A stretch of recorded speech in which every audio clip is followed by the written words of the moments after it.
kitang sinakal. Ano ba yun? Bakit sinakal? Nakakayamot, nakakayamot. Ay, nako. Yan ka na naman. High blood ka na naman. Welcome to the show, mga pangga ko, mahal ko, baby ko. Ito pa rin po ang Lihim ng Liham by yours truly, Lensay. Kasama po si DJ Jimbo. Magandang umaga po sa inyong oras natin. 8:40 na. Grabe, bilis ng oras, Bilis ng partner. oras. So, at syempre, ito na naman po tayo sa parte kung saan makikialam po tayo sa buhay ng may buhay. Oo. Ang ating letter sender ay si Je. Gerald. Gerald. Je. Ayan. Bago Bago lang. Gerald yung pangalan, laging Je yung surname. Pwede namang Rald. Tamad kasi yung Pinoy pag tumawag eh. Diba? Je. Je. Oh. Unang ano lang. Pag alam ba, she. She. Ay, Siglen. Siglen. Si Glenn. Oh, ito ang ating reaction partner sa ating Go. mga nanonood sa ating Facebook Live at sa Okay. TikTok at sa mga nakikinig sa radyo. Ito po, medyo nakakalungkot naman talaga. Medyo naiiyak-iyak ka dyan, Naiiyak ako partner. dito. Kasi alam mo kung bakit ko nailagay ito. Bakit Alam ba? mo, ang hirap din talaga kapag magjojowa ka ng introvert, no? Oo, my Mapababae, goodness. mapalalaki. True. Alam mo, yun nga yung medyo pinagtataka ko na sana dapat alam din ng girlfriend niya na yung jowa niya ay introvert. Eh, May feeling ko sariling alam mundo. naman, partner. Eh kaso nga 'di ba, parang napuno siya, no? Parang hindi siya showy itong si True. letter sender natin. Ako naniniwala ko may mga ganyan tao. Ako hindi ako showy, aminado ako, guilty ako diyan. Pero hindi ka introvert. Hindi, pinipilit ko pero hindi Wala. kaya. Wala sa dugo mo yung pagiging introvert. Ano ako Jim. converter. Inverter. Inverter ako. Inverter. Pero yun nga, ano mo, sa totoo lang, may mga ganun tao. Ako talaga hindi ako showy. Hindi talaga. May ibang way ang mga introvert na nagbibigay ng Para ipakita. show yung ipakita, iparamdam yung pagmamahal True. sa kanilang girlfriend o sa Totoo kanilang partner. yan. May ganun. Pagbibigay ng pera. May ganyan eh. Sarap naman ang ano. Hindi pinaparamdam sa yung pagmamahal, hindi siya show, pero pag nagbibigay siya ng pera, masaya ka. Oo naman. Diba yun? Kahit sino naman. Yung mga ganun, okay yun. Diba? Diba? May Alam ganun- mo, mahirap talaga. Speaking of, diba, yung sinabi mo na mahirap talaga. Kasi ako mismo noon, introvert ako. Ikaw, oo. Sasabihin ko sana, inverter ako. Ano ba yan? Gulo-gulo mo, Jim. Introvert ako noon, pero natutunan ko na lang na ilabas talaga yung tunay na nararamdaman ko. Kasi minsan ano yan eh, kumbaga self-defense natin yan eh, mga tao na sige, hindi ko na lang ilabas yung feelings ko kasi baka mamaya too much siya sa iba or baka hindi tanggapin ng ibang Correct. tao. Kaya sasarilihin ko na lang to feelings na to. Natutunan ko na lang, partner, na i-express throughout, the years. Dahil na-realize ko na, ay, ang sarap din palang ipakita yung pagmamahal. Oo. Kasi ipapakita din nila yung pagmamahal nila sa'yo. Kumbaga, triple yung balik din sa'yo. Masarap yung pakiramdam. Ang hindi ko lang maintindihan doon sa girlfriend niya, Oh. na dapat, bakit may pagganti? Di ba? Kasi nakita mo, di ba? Siya naman yun na naghahabol. Ito si letter sender sa Yun nga, kanya na oo. pinupuntahan sa opisina. Tapos Ine-effortan. nawala ng gana. Dapat, di ba, nagtutulungan kayo. Kung alam mo namang introvert yung jowa mo, dapat tinutulungan mo siya na dapat pinaparamdam mo sa nag-uusap. Diba, communication is the key. Kailangan dapat yan, nag-uusap kayo na alam mo naman, ikaw nakaramdam ka, ba't di mo dapat sabihin sa partner mo nga eh? Bakit hindi mo Hindi pa sabihin. i-inform yung Oo, partner mo? Alam mo, darling, anong tawagan nyo na bakit hindi ko nararamdaman na mahal mo? Kala ba mahal mo? Bakit di ka ganito sa akin? Di ba? Oo, At least tama ka nalalaman din ng tao, ng partner mo na, ito pala yung kailangan kong gawin. Sorry kasi ganito ako.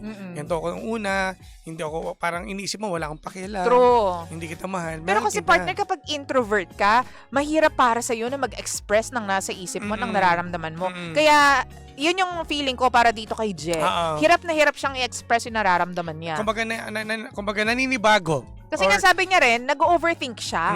Yun Kasi nga. baka mamaya hindi maging komportable. Pero, it's all in your head. Oo, ang Nasa solusyon isip mo lang yan ang eh. solusyon ay talagang i-express mo yan, iparamdam mo sa kanya. Lahat naman, partner naman kayo, ba't ka nahihiya? Oo. Ba't ka naging isip, magdadalawang isip ka, bakit? Partner mo yan eh. At saka partner, mas malalaman mo kung yung pinag-overthink mo, kung gagawin mo na lang Oo. siya. Di kung magalit, mag-sorry ka. Ilan taon na sila magka-relasyon, partner? 1.5 na O, daw. tingnan mo, hindi ka nga nahiyang maghubo sa harapan niya. Uy, maghubo! Simple mo lang ano yan. Grabe ka naman sa maghubo.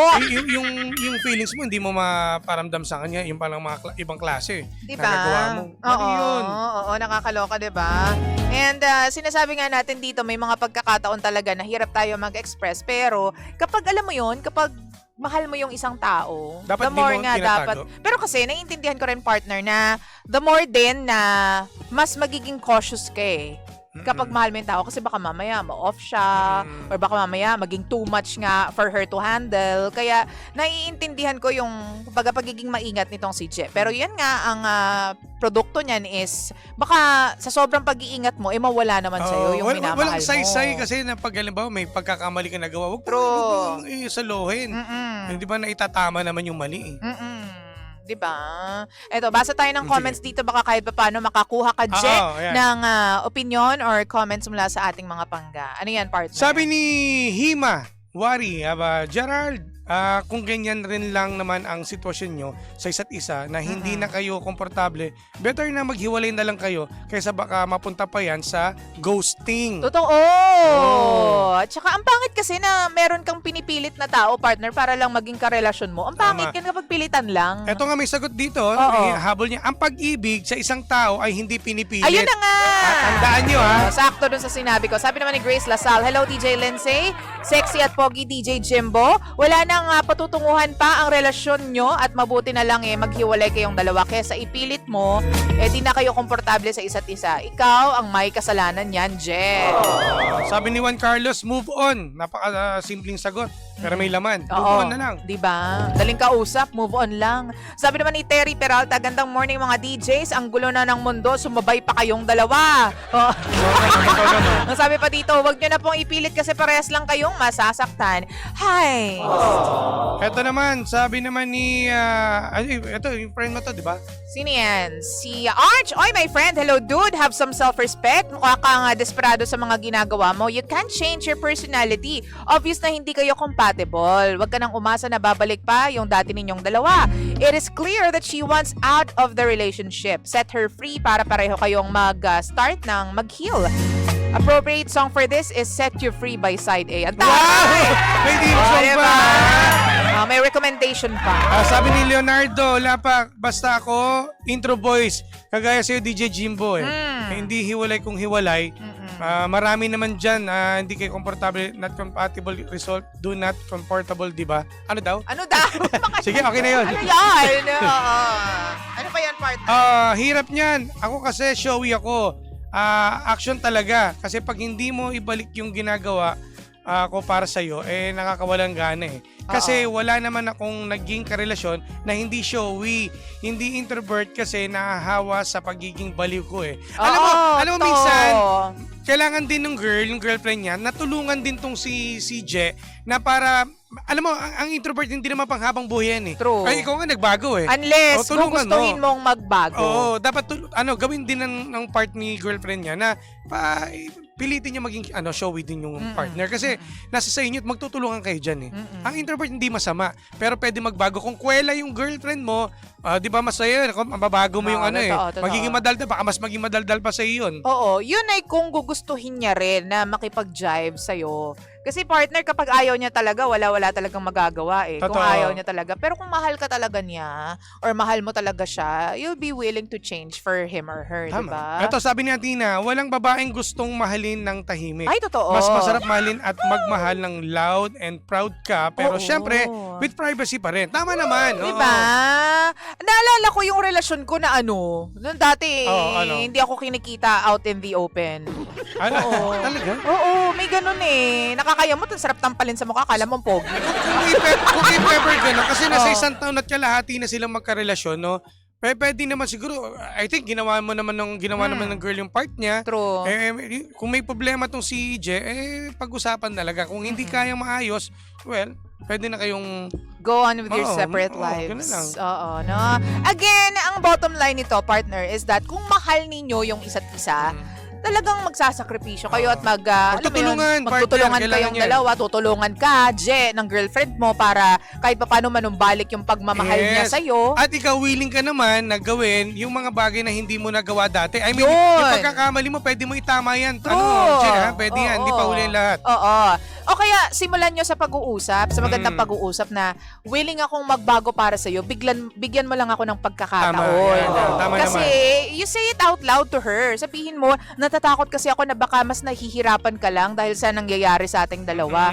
If gusto kong ilaban tong pagmamahal ko para Yan. sa'yo. Papayagan mo ba ako? Yan. Ganyan. Alam mo, yung mga ganyang explanation, maintindihan ng babae yan. Totoo. Sino ba namang hindi magtutulong at syempre, kayo kayo magkarelasyon kayo. Oo. Kung ano sasabihin mo ng taos puso, maintindihan ng babae yan. Oo. Dapat ikaw willing kang magbago. Yun lang naman ang bottom line, na willing kang baguhin lahat ng pagkakamali mo, tatanggapin ka ng babae. Yun. At doon sa kondisyon na tatanggapin ka pa ba niya? 'Di ba? Kung Kasi hindi- kahit magbago ka na magbago, Oo. partner, tapos hindi na naman willing yung isa, di bali wala lang din.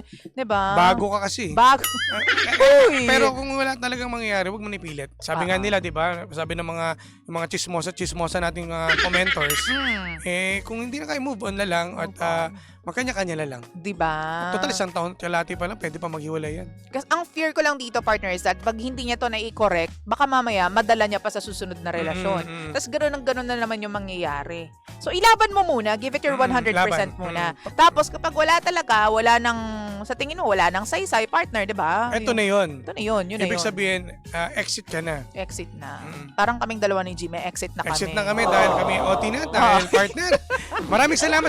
Happy weekend sa iyo, Happy partner. weekend, partner! Happy weekend din sa inyo, mga pangga. Sa Monday ulit tayo. Oo. At syempre, susunod na ang Baklitas! Na nakasama niyo po nag-iisang girlfriend mo sa radio. My name is Lindsay.